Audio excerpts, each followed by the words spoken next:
So good evening to all. Is the audio clear?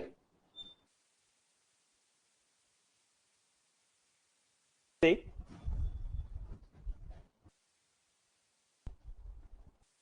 Is the audio and video clear to everyone?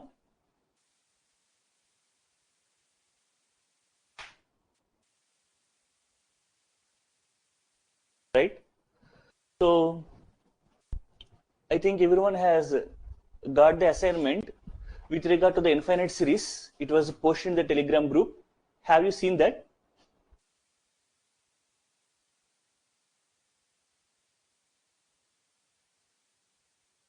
Have you seen that assignment?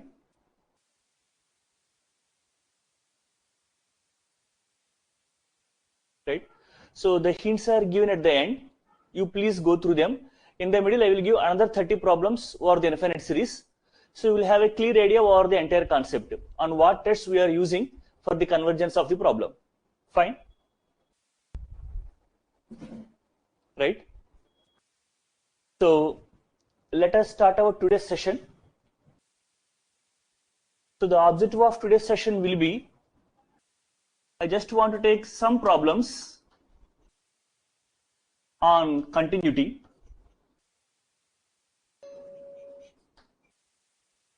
Then I will start with the concept of differentiation, which majority of you have known. Then let us take randomly some problems on it, and we start with mean value theorems.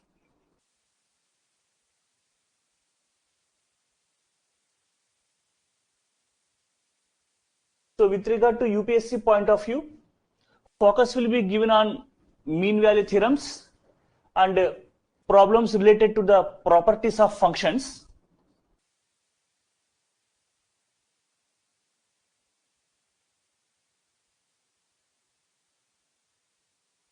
And the next chapter is more important, that is Riemann integrability with respect to UPSC point of view. Okay, so this is our upcoming schedule with regard to the class session is considered. Okay, so please take a note of it. Then let us begin our today's session.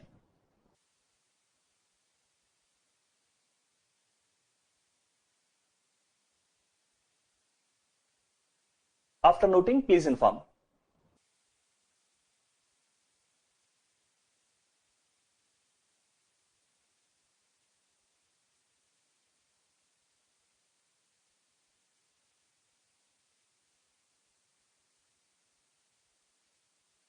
Right.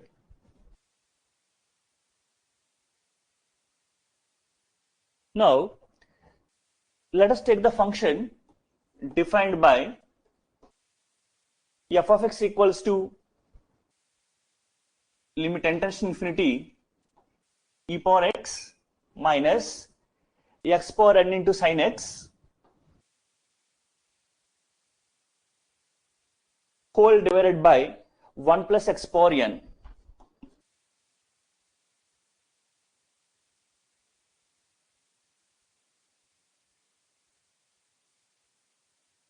So on the closed interval, the function f of x is defined this as limit n tends to infinity this fraction. Now the question part is, examine the continuity of f.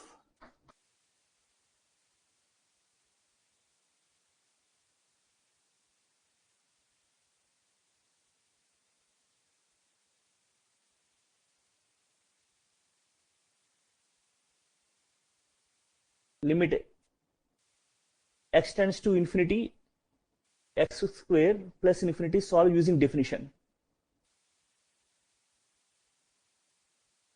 Limit value is infinity, right? So limit x tends to infinity.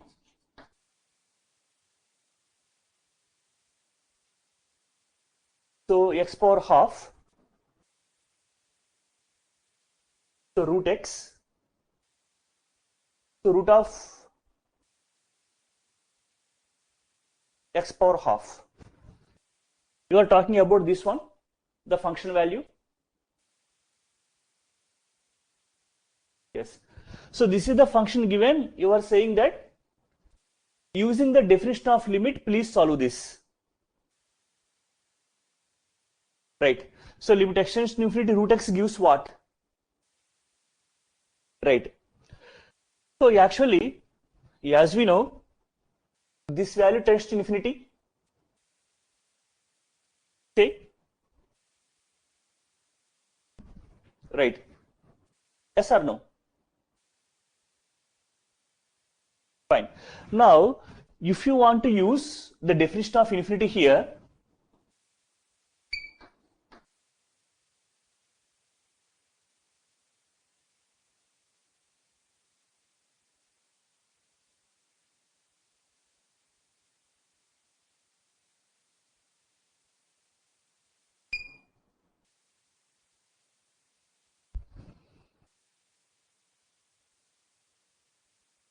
if this condition is satisfied, it is continuous or the limit is existed, let me say. And if it is greater than epsilon, then it is not continuous, or you can say that the limit does not exist, the discontinuous, right? So in other words, if you are able to get a neighborhood such that if you calculate f of x minus some number that must be greater than epsilon,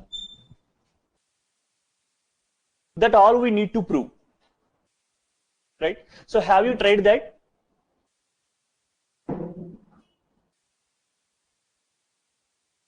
Right? So is that a previous year question problem?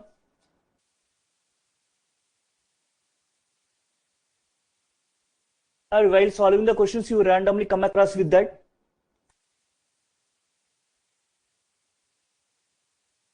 It is in Krishna series. The solution is not there. Have you seen the solution?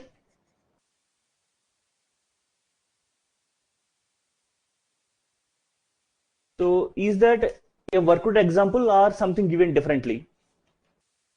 Because I want to give a posting on this with regard to the undefined property. So you will get the idea how to approach, because different books will have the different approaches.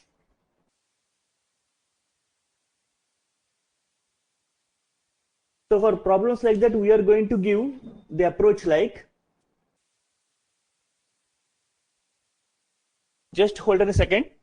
I just want to give a posting to you. Then you will have the idea how to go with the approach.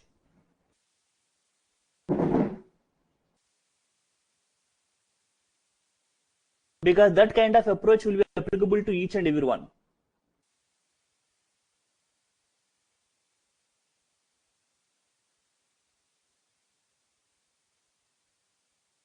Just hold on a moment.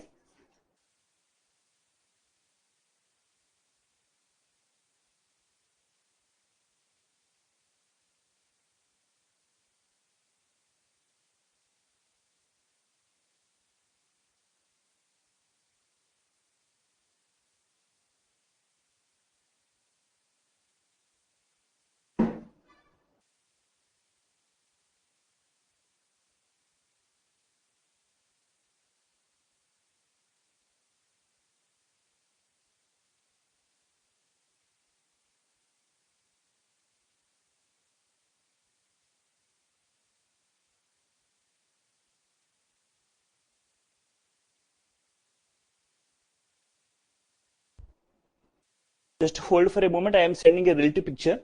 You can check on that. Apart from infinity, I have straight away taken a small function so that you will get the idea.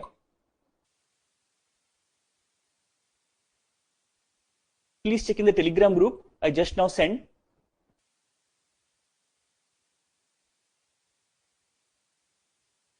If you didn't get that, then I will give the solution separately in group, right? Using this kind of approach.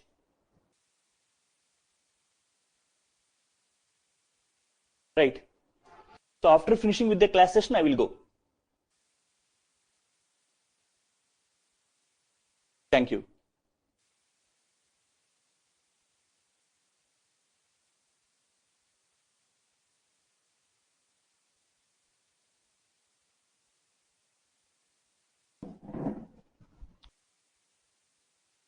So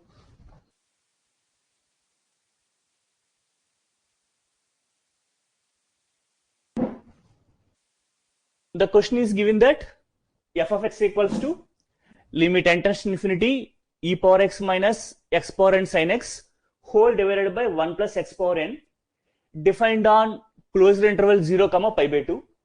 So all we are going to do is we are examining the continuity of f. So first of all, for every function we are going to bifurcate its values. So let us bifurcate the values of f of x on the interval. So if you observe that we are going to evaluate the limit of this fraction, in this it contains x power n. So what is the value of x power n if you apply limit n tends to infinity? Because x is a parameter here. In this interval, you can bifurcate x like this: 0 to 1, at 1, and 1 to pi by 2. Am I correct? In the given interval, bifurcation of x. So if you consider limit n tends to infinity x power n, what will be the value under this bifurcation? So whenever a value is lying between these two, limit x power n value is nothing but 0. Right. So if you take x is equal to 1, its value will be 1. And whenever the value is greater than 1, it is going to be infinity. Accepted? Yes or no? Are you getting the idea? Right. Now, here also we bifurcate the function value like 0 less than or equal to x less than 1, at x equal to 1, and 1 less than x less than or equal to pi by 2. So, if you consider f of x value, since the value is 0 in the first case, so this will be 0, this will be 0, it will be e power x. Limit e power x is nothing but e power x here. In the second case, when x equal to 1, this value will be 1, right? And this will be 1 plus 1, 2. So the value will be e power x minus sine 1 by 2. Accepted? And since x is taken as 1, it will be e power 1. Please check the limit portion. E minus sine 1 whole divided by 2. Agreed?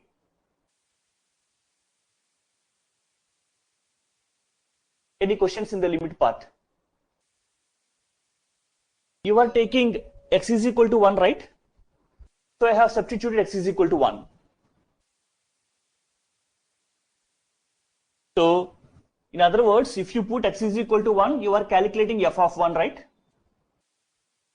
So it will be limit n tends to infinity e power 1 minus 1 power n into sine 1 whole divided by 1 plus 1 power n. Isn't it? So it will be e minus sine 1 by 2. Agreed? The value? Any questions? Fine.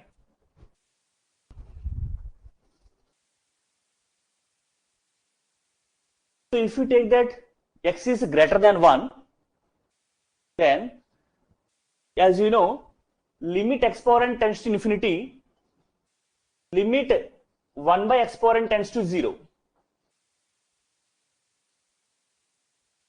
when x is greater than 1. So in this fraction, you can take it as multiply with x power minus n, both numerator and denominator. You are going to get it as limit n tends to infinity x power minus n into e power x minus sin x whole by x power minus n plus 1. So while applying the limit, this value will be equal to 0. So this will be minus sin x whole by 1 is equal to minus sin x. right? Is that clear? The limit part?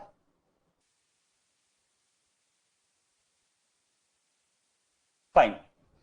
Now we are going to examine the continuity of f. So you have bifurcated that in the whole interval, closure interval 0 to pi by 2, the function nature. So how it is going to happen?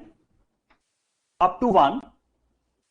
So before 1, its value is nothing but e power x. After 1, its value is minus sin x. And yet 1, it is a constant. The value is nothing but e minus sin 1 by 2. Now, if you observe that, you are verifying the continuity means you are verifying the continuity at each and every point of the function in the given interval. So, up to this portion, it is e power x, nothing but the exponential function, which is continuous from 0 to before 1.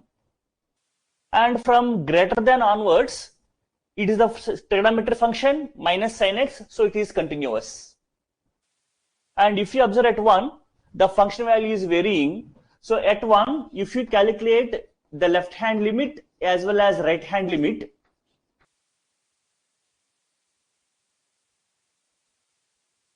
so left hand limit will be at 1 minus e power 1, this is equal to e. At 1 plus, its value will be minus sin 1. Agreed? Right hand limit and left hand limit. Since left hand limit, right hand limit are unequal, the function is discontinuous at the point 1, and we say that it is jump discontinuity because both the limits are existed and they are unequal. Fine. So this is the way or the solution for the given question asked. So from greater than 1 to up to pi by 2, the function is continuous. From 0 to before 1, the function is continuous. At 1, the function has jump discontinuity. Fine. Any other questions, please?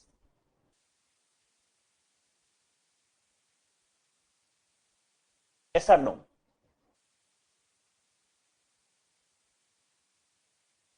Right. Now, one interesting point, if you observe here, earlier we have done a result that if we have taken a function from closure interval AB to R and f is continuous,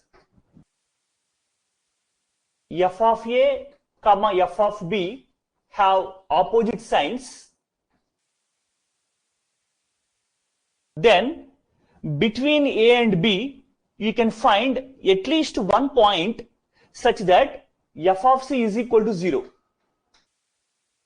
This property, we call it as the intermediate value property or the location of roots theorem. It states that whenever a function is continuous on the interval, having opposite signs for the endpoints, then you can find at least one value such that you will get a root for the function f of x. Can you recollect the property? The location of roots theorem statement. Now, if you observe that, if you calculate f of 0 for this function, the value is 1. If you calculate f of pi by 2, here minus sin pi by 2, the value will be minus 1.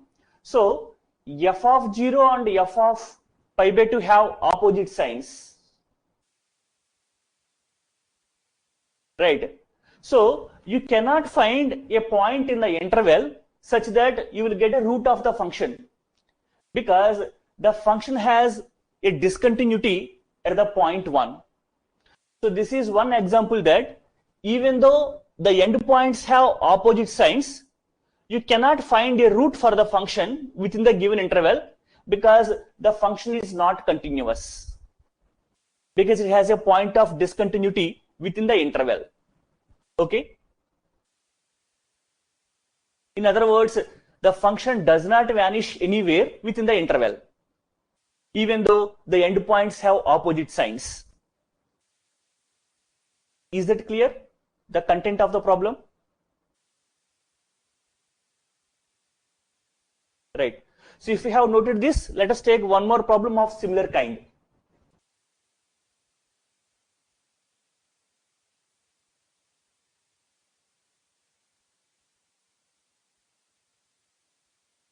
I am talking about within the interval, because you have calculated within the interval what is the value of the function. From 0 to up to 1, what is the value? You can take any value. Does it vanish? Will you get 0 anywhere? No. It has a constant value at the point 1. From 1 to pi by 8, it has also a constant value, right? You will not get 0 as per the function values are considered there.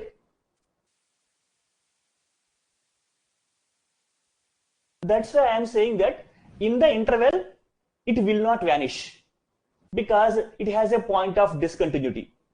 If it is continuous on the whole interval, obviously you will get a point at which the function will get 0, because the endpoints have the opposite sign. Right.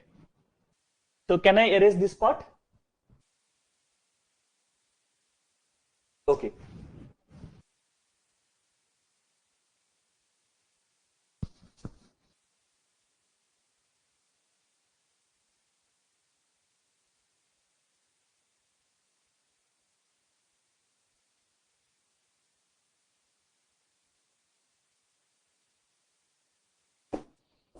Here also we take the same point, the same interval 0 to pi by 2, and the function is defined as limit n tends to infinity log of 2 plus x minus x power 2n sin x whole divided by 1 plus x power 2n. So please take a note of it. If you want a question tag,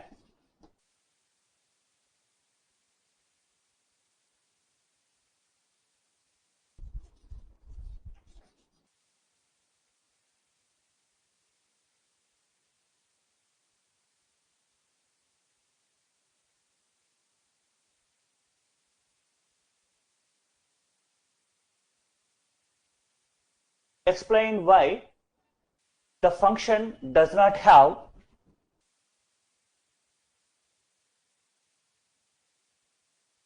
why the function f does not vanish in the interval. That was the question tag. So as per the previous problem is concerned, here also we do the same type of bifurcation. So if you consider limit n tends to infinity x power 2n, as per the bifurcation part is considered from 0 to 1, x equal to 1, 1 to pi by 2. Its value will be 0, 1 and infinity. Vanish means you are getting 0.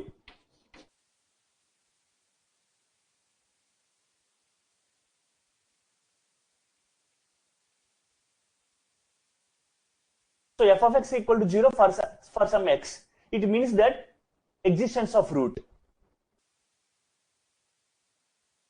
Existence of root. So vanish in the sense you are finding the root of the function. Right. Yes. So if you calculate f of x values, in the first bifurcation, since this part becomes 0, it will be log of 2 plus x. If you put x is equal to 1, it will be log 3 minus sine 1 by 2, and if you take that 1 less than x less than or equal to pi by 2, what would be its value? Since you are multiplying with x power minus 2n hither and thither, you will get minus sin x. Is it clear to all, the bifurcation part? Just like the previous problem. So any question to anybody with regard to bifurcation considered?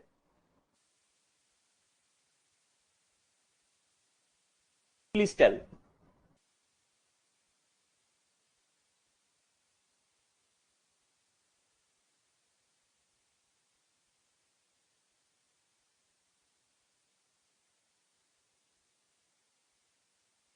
Any questions please to anyone?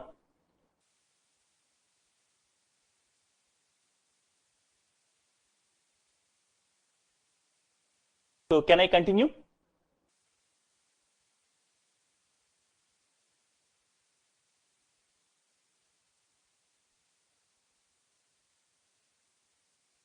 Please tell.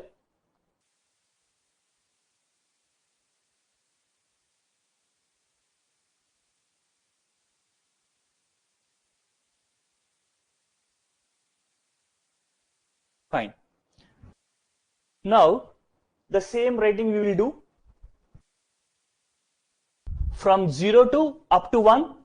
It is a logarithmic function which is continuous because you will get each and every value from 0 to up to 1. At 1, the function is varying. So if we calculate limit extends to 1 minus and limit extends to 1 plus, it will have the different values. So if we calculate the left limit, its value will be log 3. So if we calculate the right limit, it will be minus sin 1. Since left and right limits, both values are existed and unequal, it has the jump discontinuity.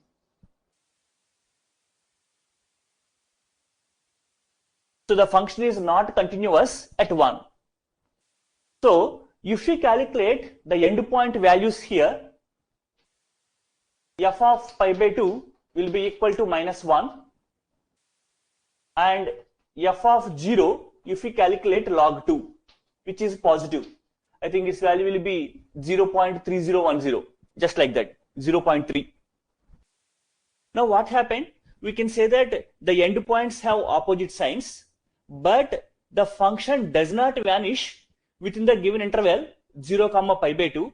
Why? Because it has jump discontinuity at the point 1. Okay.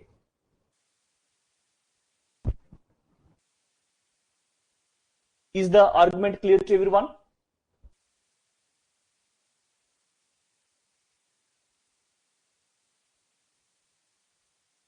So similar kind of question you can take a practice. I just give the interval for you. You take the interval, closure interval 0, 2, and the function as f of x is equal to limit n tends to infinity x power 2n minus cos x whole divided by x power 2n plus 1. So you can apply similar kind of argument for this problem, and you need to specify why the function does not vanish within the interval. Again, you will get a point of discontinuity. You just need to mention the point of discontinuity by doing the bifurcation of the function within the interval. Okay. Is the question problem clear to everyone?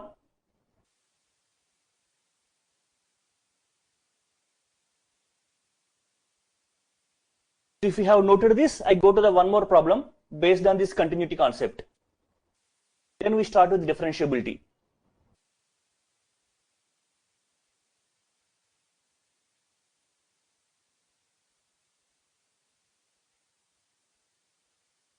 After noting, you please inform.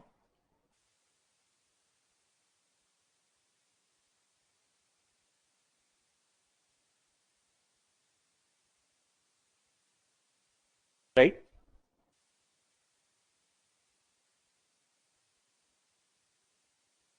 Yes, removable discontinuity at 1, right?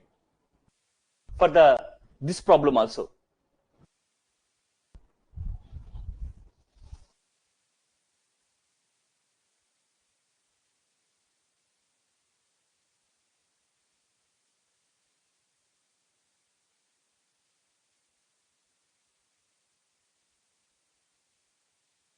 Yes, there may be a root even though the function is discontinuous. I agree. The thing here is we are taking only one concept, that endpoints have opposite signs.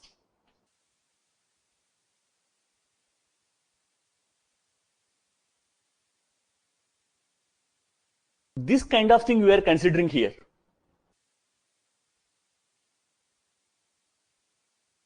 So if the theorem states that whenever you have the endpoints having opposite signs, definitely the function should vanish.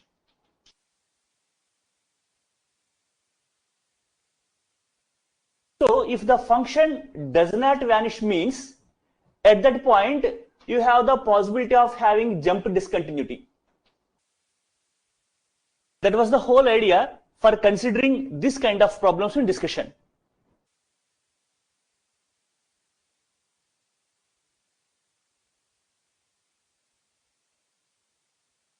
You cannot say like this, because the location of roots theorem states that you are going to check the possibility whether a root exists or not.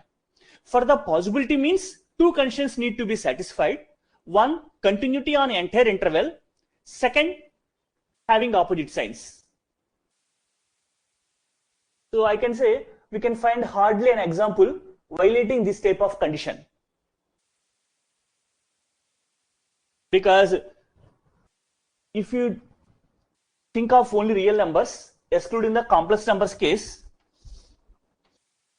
so as and when you say that this is the graph of the function, obviously one value will be positive, one value will be negative, then definitely it must reach x-axis, means it must have the opposite signs, right?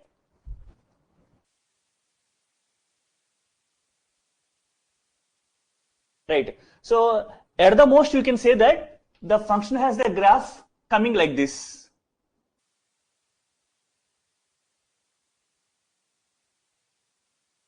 Omitting this part, it has a possibility like this. Then we can say that this point will be the root. Say, you can find such type of functions. That thing we need to consider. So is this gives an idea for this? Okay.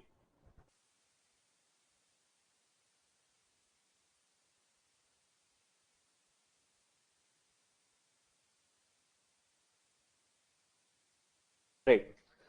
So I think this kind of problem is given earlier in the previous year papers. It is given that f is a continuous function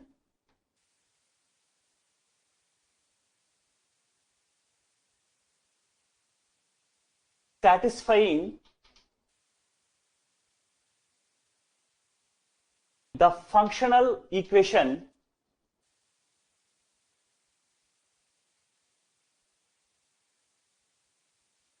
f of x plus y is equal to f of x plus f of y. Show that f of x is equal to alpha x, where alpha is a constant. I think this is one of the previous year question problems. You please take a note of this, then we will have a discussion on it.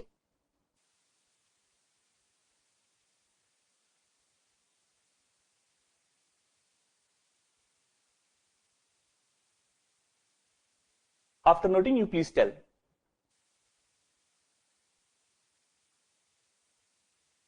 Jump discontinuity, removable, both have a difference.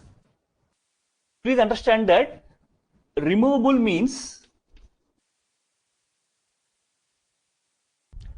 we need to say that the limit exists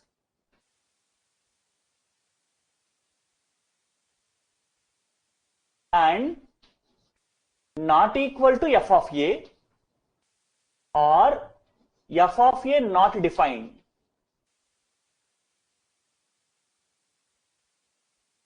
So here in one sense you can understand that left limit, right limit both are existed and equal, and the value is not equal to function value.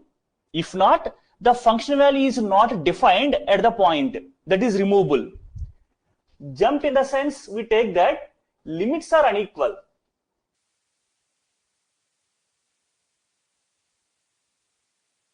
In other words, the function is varying with regard to the left neighborhood and right neighborhood at the point. It has a different value. The function value is changing from one value to another value. That is called jump. Okay?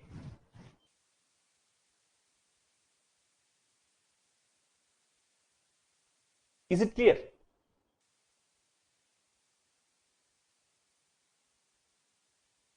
Fine. So both are different. Removable in the sense, if you exclude the point in the domain, the function becomes continuous. Jump doesn't mean that, because the function is varying before the point and after the point, obviously there is a gap in the graph. That we need to understand. In other words, if you draw a graph, a sudden rise or down will come in the graph. So it is going to come like this. A gap will occur. That we can call it as jump discontinuity. Okay? Fine.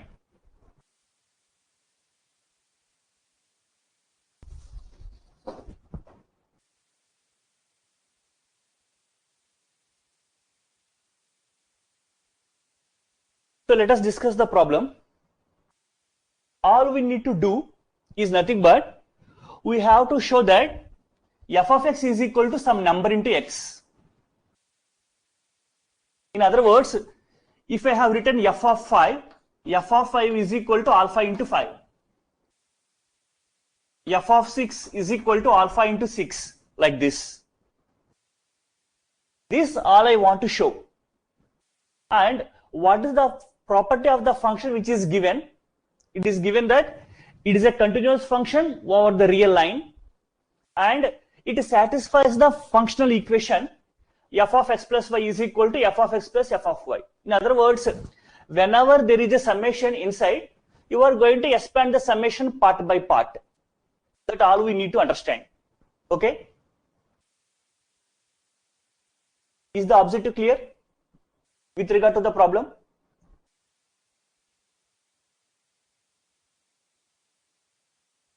Now let us discuss what are the possibilities for the values of x and y if you take them as numbers.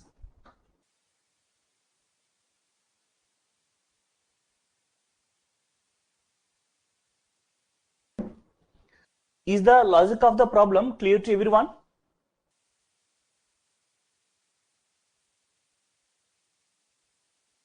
Anybody has any doubts?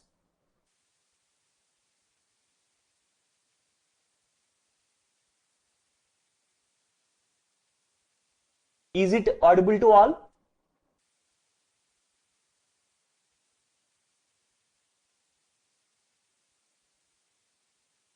Right. So is my voice delivering to you without any break, or is the internet slow? You are getting a small lag with regard to the video as well as audio. Please confirm so that I can speak a little lower. Thank you. Right. Now, if you understand that, you can take any values here in this equation. So, for proving that f of x is equal to alpha x, I am choosing different possibilities for x. What it is going to happen. I can take x as 0 and also y as 0. I can take x as positive integer. I can take x as negative integer. I can take x as any rational number, and I can take x as any real number. These are the possibilities for x in the domain to be chosen. Am I correct? So, whatever the possible case we choose, in each case, you are going to prove that f of x equal to alpha x. That is the target. F of x equal to alpha x. That all I want to show. Now, in this functional equation, let us give a number, say this is 1. You put both values as 0. Then what happens? You will get that f of 0 is equal to f of 0 plus f of 0. Am I correct? If you put both the values as 0. Right. So, to satisfy this equation, I am going to say that f of 0 equal to 0.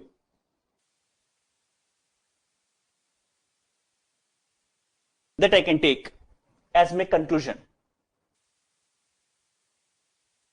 Now, one more observation you can take, that if you put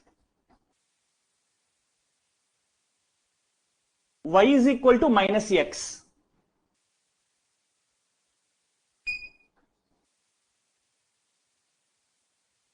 you put in the equation y is equal to minus x, then what happens? Here you will get that f of 0 is equal to f of x plus f of minus x. Since f of 0 is 0,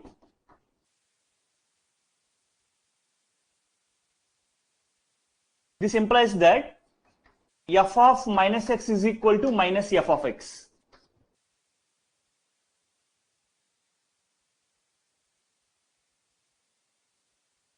Is that clear? Right. So, if I say that x is a positive integer, then minus x will be negative. So, I am taking y is equal to minus x here. So, I got two observations on the whole. The two observations are nothing but f of 0 is equal to 0 is one observation. F of minus x is equal to minus f of x, that is another observation. Now I will enter into the main problem part. So let us take one more thing. Can I erase this thing? Have you noted this? Fine.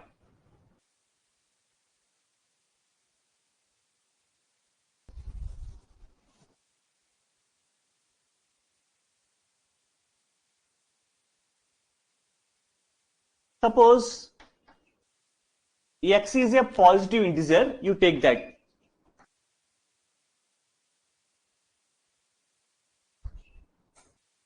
Now you consider f of x.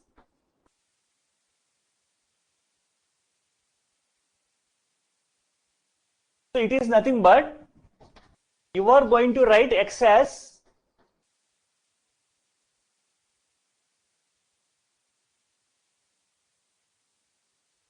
you are adding 1 x times. So it is nothing but using this condition, you are going to write it as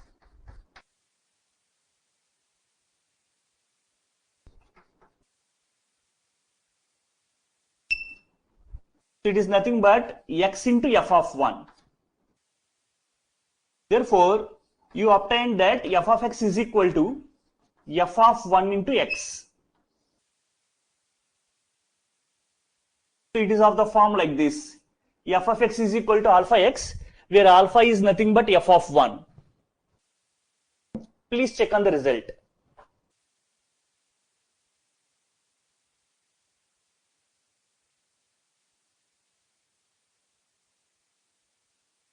Is that clear?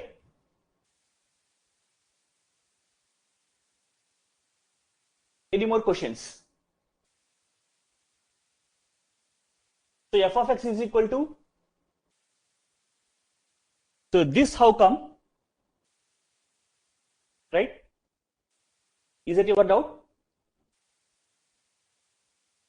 Using this.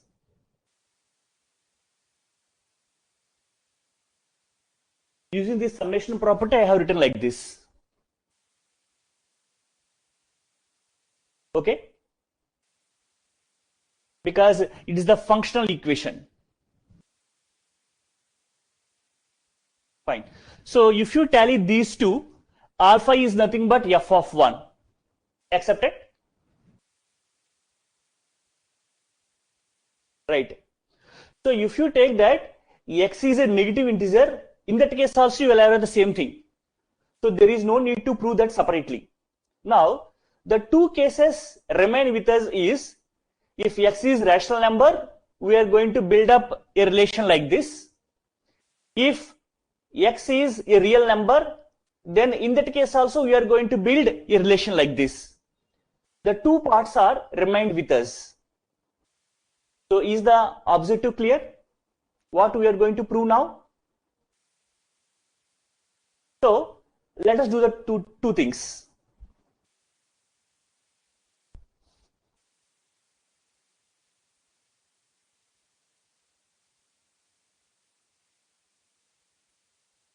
So in this case, what we have obtained, f of x is equal to f of 1 into x if x is positive integer. That we have understood in the previous discussion. Is this part clear to everyone? Right. Now let us take that if x is a rational number.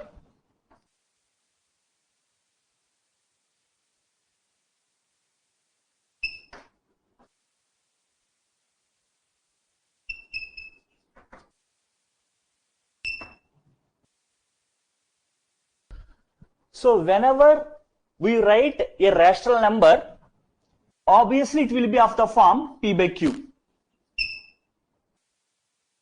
Now what we can say about p and q? P and q are integers and q is not equal to 0, isn't it? So we take that here q is greater than 0 is an integer. Let us take like that. Now first you consider f of p.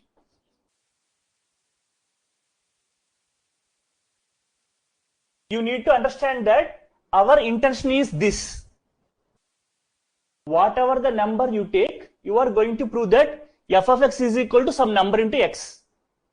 That is our claim of the problem or question tag of the problem. For this, we do different considerations, and finally, we are going to bring this kind of expression. So, before going to prove this straight away, first I am considering f of p. So, you can write this value as f of p by q into q. So, q and q gets cancelled, p will remain. So, it is nothing but f of p by q plus so on plus p by q times. Again, using the same functional equation, what is written here, you are going to write it as f of p by q plus f of p by q plus so on plus f of p by q times. This is equal to q into f of p by q. Is that agreed?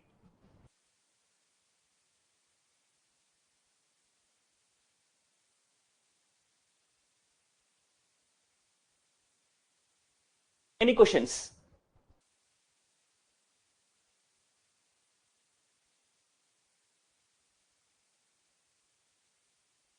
Please tell.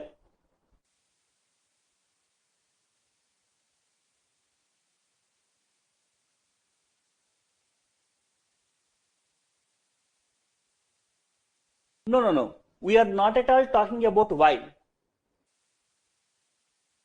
We are just simply taking the functional equation property and substituting the value there. So the functional equation is stating that whenever you have a summation inside of f, you are going to sum up the individual images summation. You just need to understand that if you have written that f of a plus b plus c plus d, it is just like f of a plus f of b plus f of c plus f of d. This is actually f is performing here.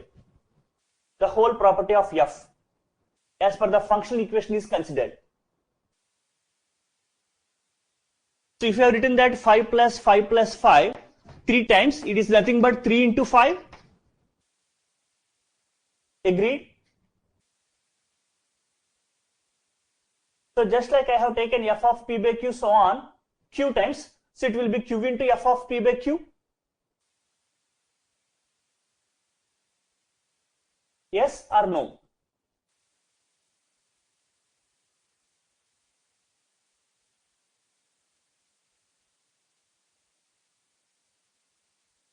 Right.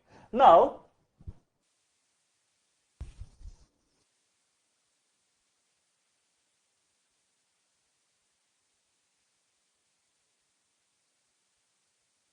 okay, right? You can assume like that. Please understand there is, so if I say f of x, can you write that? Is that accepted?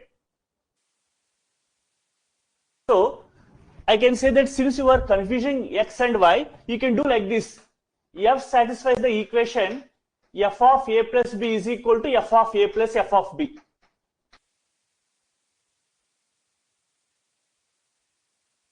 F of a plus b is equal to f of a plus f of b. In that case, you will never get that what is y here. Is y 0? Don't understand like that. It is a summation for the functional equation. F of some summation is equal to sum of the individual images. You just understand like that. That's all you need to understand for the functional equation which is given there. That's why I have mentioned like that in this step and this step. So here I have considered only f of p. I have considered only f of p, not f of p by q. And I got that f of p is equal to q into f of p by q. Is this clear with regard to this argument which is written there? Yes or no? Now I am going to write the final step here. So since as I have taken that q is a positive one, so from this equation I can say that f of p is equal to q into f of p by q, and implies that 1 by q into f of p is equal to f of p by q. Agreed? Taking q to the left hand side. Right. Now what happens? In the previous cases, we have observed that whenever x is a positive integer or negative integer, whatever the case may be, f of x is equal to some value into x. Particularly f of 1 into x, otherwise you can say that some number into x. This we have considered earlier. That's why our observations are written earlier in a side to get the understanding. Since f of p is taken, p may be positive integer or negative integer, that doesn't matter. You can write f of p is equal to some number into p, that is possible as per this discussion is considered. So you can write it as 1 by q some alpha into p.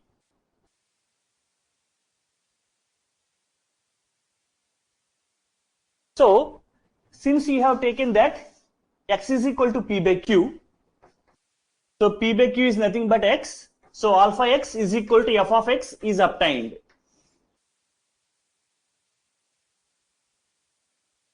Please check this point.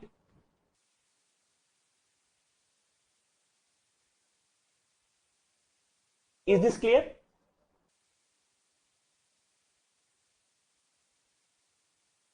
So whether x is a positive one or negative one, you can write that f of x is equal to some number into x. That number I am taking it as alpha. Is everyone clear with this concept? Any more doubts you have?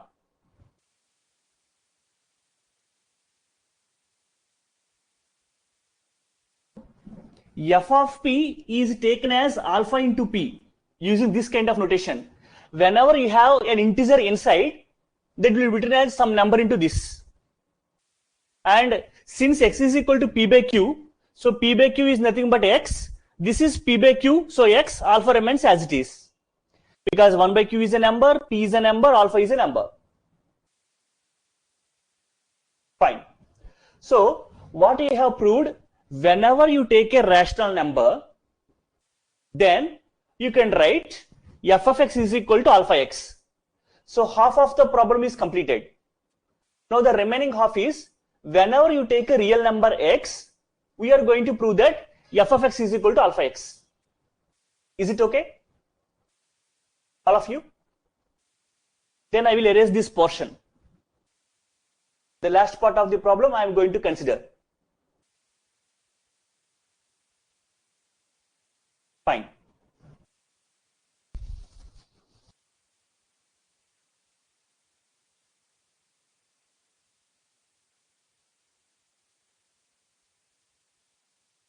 Now, let us take x as any real number.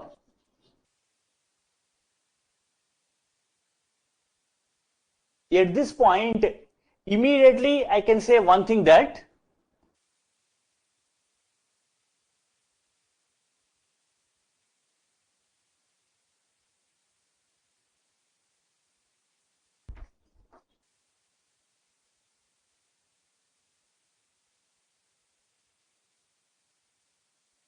do you accept for this? Whenever you have a real number, immediately you can find a sequence which is converging to that real number. And you can take any kind of sequence. I am taking that as a rational sequence.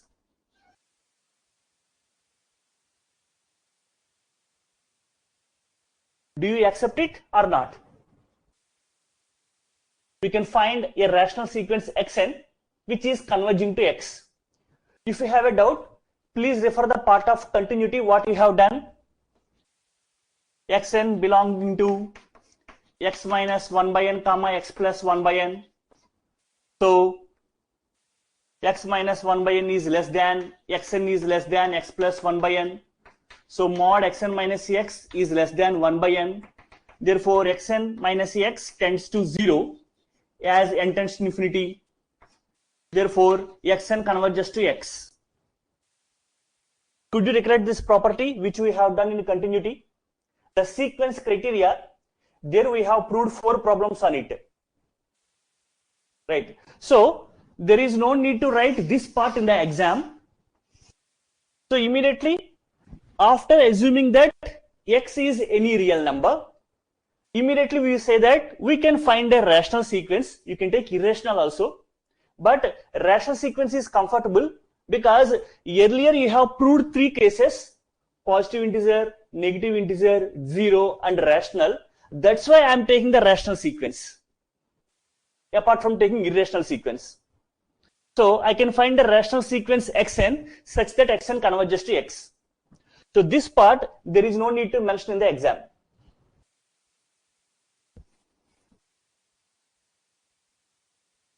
Now, so far, whatever the case we have considered, we just have used the functional equation and proved the result f of x is equal to alpha x.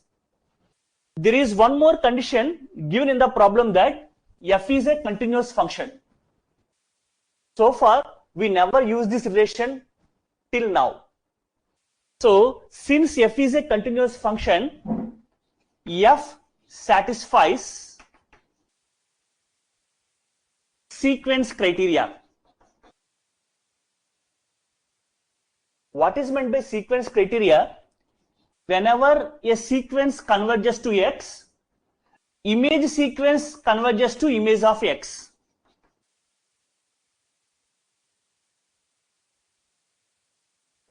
This is called sequence criteria.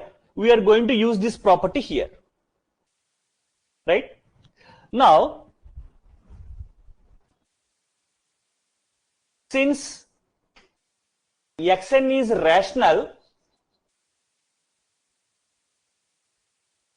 f of xn is equal to alpha into xn. Since previous case, therefore, limit n tends to infinity f of xn is equal to limit n tends to infinity alpha xn. This is equal to alpha into x. Therefore, f of x is equal to alpha x. Please check on this property. Since xn is a rational number, as per the previous case, what we have considered, whenever you got a rational number of the form f of p by q, immediately you can write that f of xn is equal to alpha xn. That we have proved just now. That's why I have taken the rational case. So f of xn is equal to alpha xn. So if you consider the limit on both sides, limit n tends to infinity f of xn, limit n tends to infinity alpha xn, nothing but alpha x, because xn is converging to x. As we know that this value is nothing but f of x, so f of x is equal to alpha x. Because limit f of xn is tending to f of x. Because f is a continuous function, so it satisfies the sequence criteria. Okay? So, as and when x is taken as any real number, we have represented that f of x is equal to some constant into x. So, the objective of the problem is completed at this moment. Any questions you have? So, this is one of the previous year questions earlier asked in UPSC. Is the discussion clear so far considered?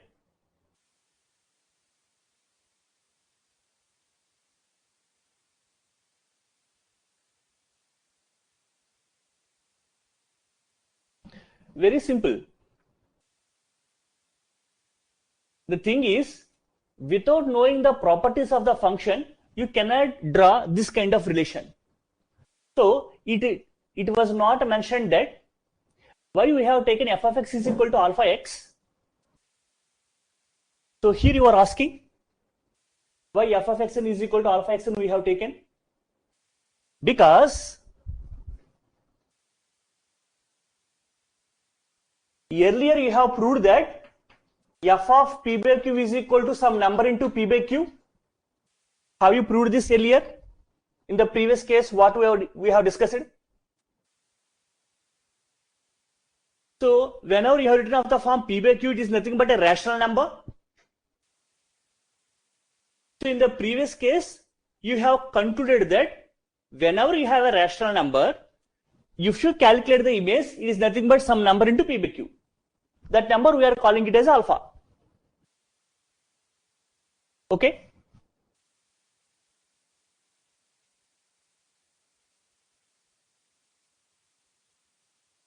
Is it clear? Another problem, there is no restriction that you are going to take x and y as different values. It was not at all mentioned. You can take any numbers. They must be real or integers or rationals. That is up to your choice. That's it. All the thing you are going to do is fine. Okay. So if you observe the overall synopsis of the problem,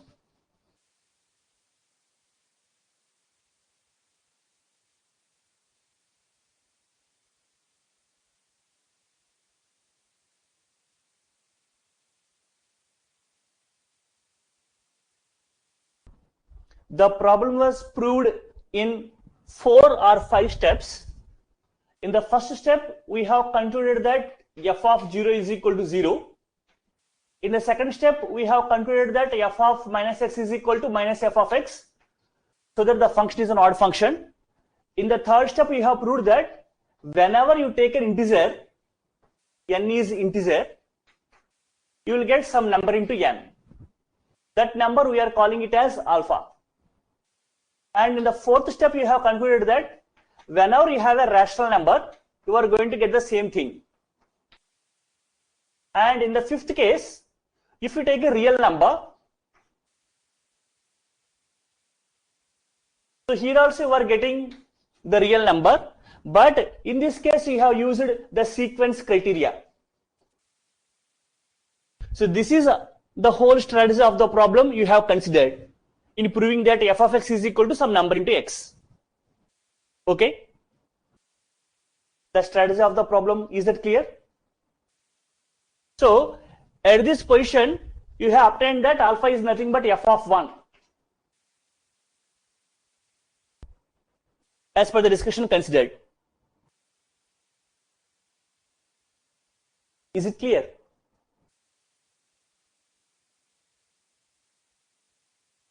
So I want to end up our discussion with regard to the continuity case. I will just give one picture in the Telegram letter. Alpha may be anything. Particularly alpha is equal to f of 1 here. In integers, alpha is equal to f of 1. In rationals and irrationals, it will be different. So up to integers, alpha is equal to f of 1. If you take rationals and something different, alpha will be somewhat different. Fine.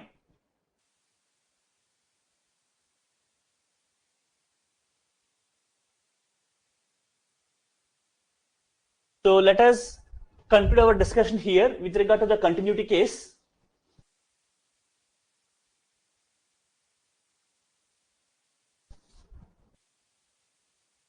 Now we start with the concept of differentiation or differentiability.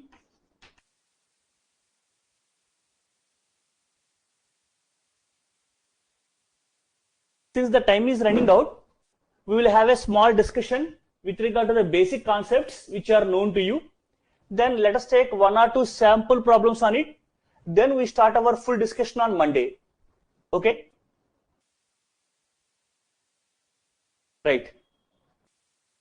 So coming to the concept of differentiation, the whole summary of this chapter will be just like the definition, basic problems, properties bar results or theorems you can call, and if any questions are there, you can take some questions on it. Then mean value theorems, and you will have the concept of increasing and decreasing functions here. This is the whole summary of the chapter. The outline, what we are going to stress, the points. So definition, if we talk, we say that a function defined from S to R is derivable or differentiable at the point C belongs to S if you calculate the value f of x minus f of c by x minus c. If you consider the limit extends to c, the value must exist and finite. So we say that the function is derivable at the point C, and symbolically we write it as f dash of c. Obviously, if you take the case of continuity, how we are going to define? We calculate limit extends to c f of x, and it must be equal to f of c. then we say that the function is continuous at the point C. So here, while checking for the continuity, we are calculating the left limit and right limit. So in differentiability also, we are going to calculate the left derivability. So the derivative of the point we consider from the left side, we call it as L f dash of C, and the right derivability R f dash of C. If both the derivative values are existed and equal, then we say that the function is differentiable at the point C. So in this expression, we are calculating limit x tends to C minus this fraction value and limit x tends to C plus this fraction value. The both values must be equal. Then only we say that the function is differentiable at the point C. So geometrically, if you talk of that, you are nothing but you are calculating the slope of the function at the particular point C. Nothing but this value will give a tangent to the point C, isn't it? F dash of C will give a tangent to the point. That's it. That is the geometrical significance if you talk. Now, here the concept of definition, which we won't use generally. In continuity, how do we write? Epsilon greater than 0, there exists delta greater than 0 such that mod x minus C less than delta implies mod f of x minus f of C less than epsilon. This is the condition we check usually to verify the continuity. In differentiability, we write that epsilon greater than 0, there exists delta greater than 0 such that mod x minus C less than delta implies modulus of f of x minus f of C by x minus C minus f dash of C is less than epsilon. If you want to say that a number L is the derivative value, you take L here. F of x minus f of C by x minus C minus L less than epsilon, so that the derivative of the function is L. So this type of verification we generally never do in problems. So while calculating the problems, we always stick on to calculate the left derivative value and right derivative value by means of the limits, and we will check whether they are equal or not. That is the usual strategy while doing the problems. Okay? Is that clear? Right. Now, let us take one interesting thing that I think it is also known to you. You have learned at calculus level or +2 level or your graduation level. If you consider the relation between continuous function and differentiable function, so if the function f, what you call, is differentiable, in other words, f dash exists, then it is a continuous function. In other words, every differentiable function is continuous. Every continuous function need not be differentiable. That won't imply not required always. The very basic example which you take is mod x. You take mod x as the function. We know that mod x is a continuous function, isn't it? Do you agree or not? Modulus of x, if you draw the graph, it is a continuous function. Accept it? Please tell.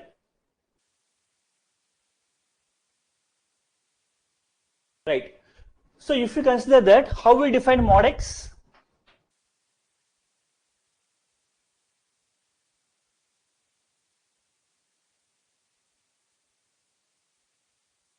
So if you say that since this is continuous, it need not be differentiable.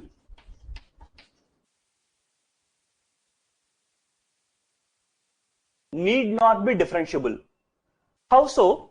Because if we calculate the left derivative as well as right derivative, So f of x minus f of 0 by x minus 0.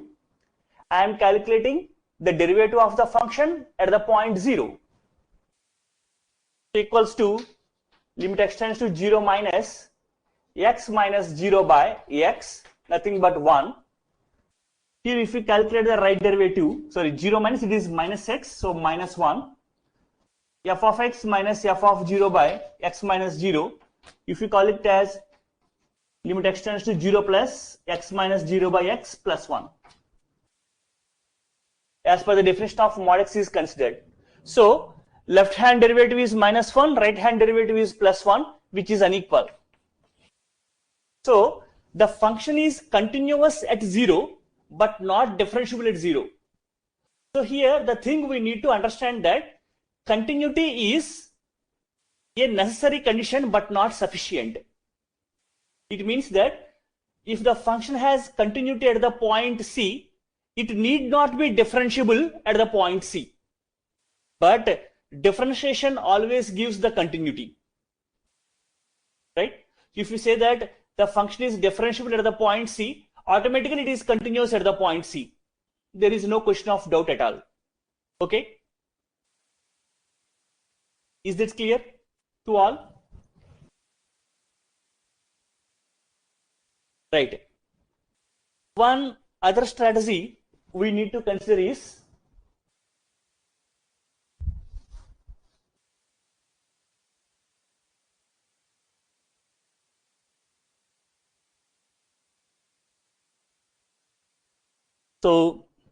let's take one simple problem which gives an idea to you so that we can wind up our discussion by doing a small problem. Are you interested? Right.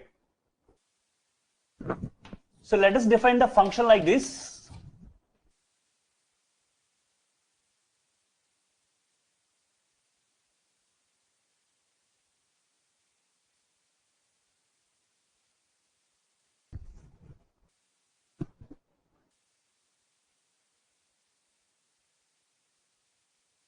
The question tag is if f is differentiable for all x, find a comma b.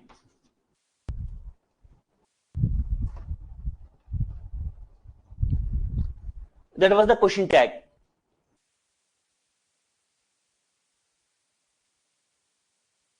Is the task clear?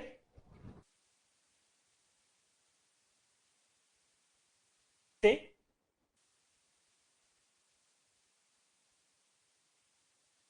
So it is given that the function is differentiable at every point x on the real line. So all we need to do is what are the values of AB if that is to be possible. So as we know, every differentiable function is continuous. So the function is continuous at every point that we need to assume. Since the bifurcation is made at 1, so we have to understand that the function must be continuous at the point 1 and the function is derivable at the point 1 because it is given it is derivable for all x. Or you can say if f is to be differentiable, you can have a slight modification in the statement. If you want to say that the function is to be differentiable for all x, then what are the values of AB? Right. So we have f is continuous at 1. So what does it mean? You can calculate the left limit, right limit and function value. All the three are equal. So limit x tends to 1 minus f of x, limit x tends to 1 plus f of x and f of 1, all the three are equal. Right. So let us go for it. If we calculate the left limit, what are the value? 4 plus a. If we calculate the right limit, it will be 2 plus b. Therefore, from this you can say that a minus b is equal to minus 2.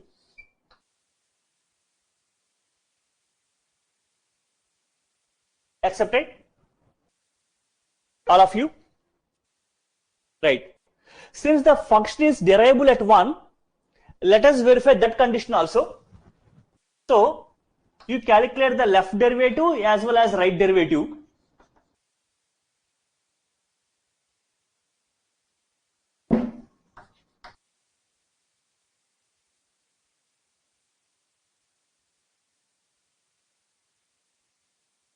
So limit x tends to 1 minus f of x. If we calculate the value, it will be x square plus 3x plus a, and f of 1 is nothing but 4 plus a by x minus 1. This value equals to, a gets cancelled. So limit x tends to 1 minus x square plus 3x minus 4 by x minus 1. Agreed?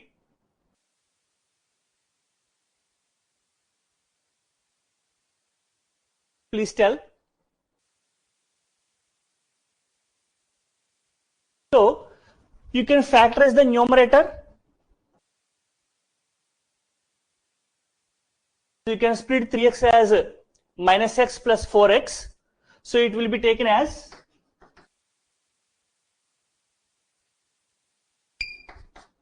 so x minus 1 gets cancelled, the value will be 5. Please check on that. So if you calculate the right derivative part, limit x tends to 1 plus bx plus 2 minus of 4 plus a, f of 1 value by x minus 1.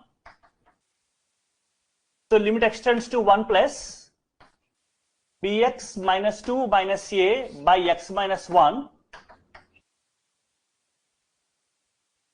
Since we know that a minus b is equal to minus 2 from this, minus a minus 2 is nothing but minus b.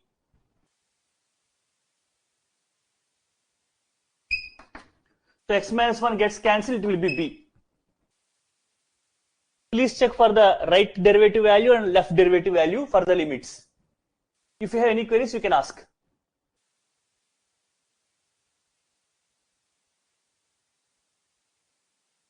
Do you agree?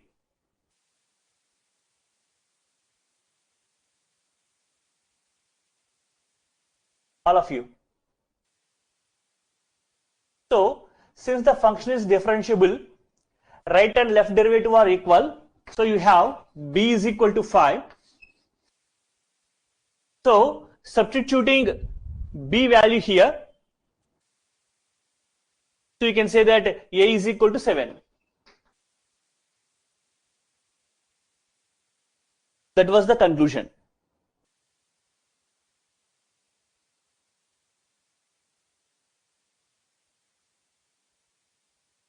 Am I correct?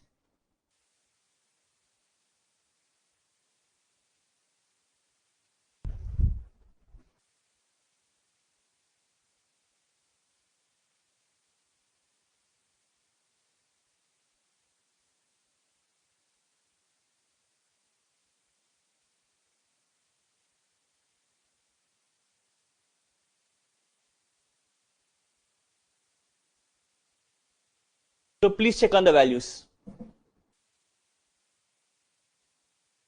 So a is equal to 3, b is equal to 5 is the answer. So in this way, we are going to solve the problems on derivative earlier. Later we discuss for the next level problems in the upcoming session. Right? So let us conclude our session here. If you have any other queries, you can ask. And you can check that with regard to limits and continuity problems, what we have discussed under sequence criteria, they are given the previous year problems. You can check on that.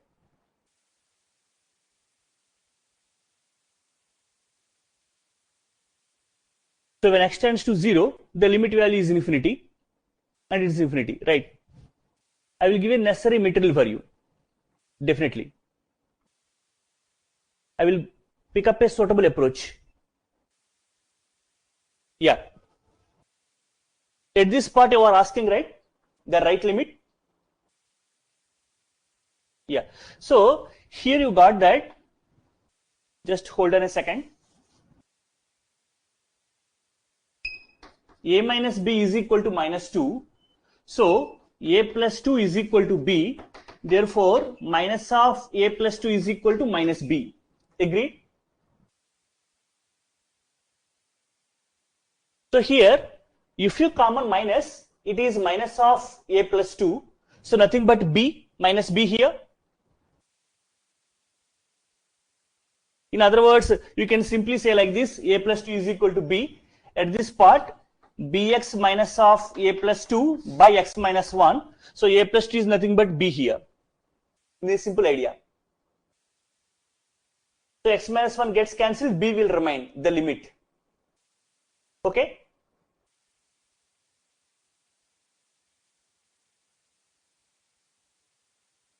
So since the function is differentiable, left derivative, right derivative both made equal. So left derivative is 5, right derivative is b, so b is equal to 5. So any other questions please? To anyone?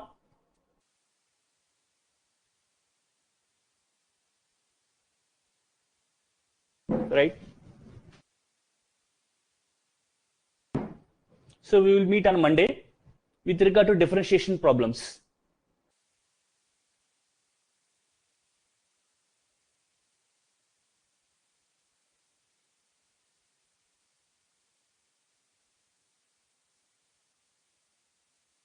So you try with the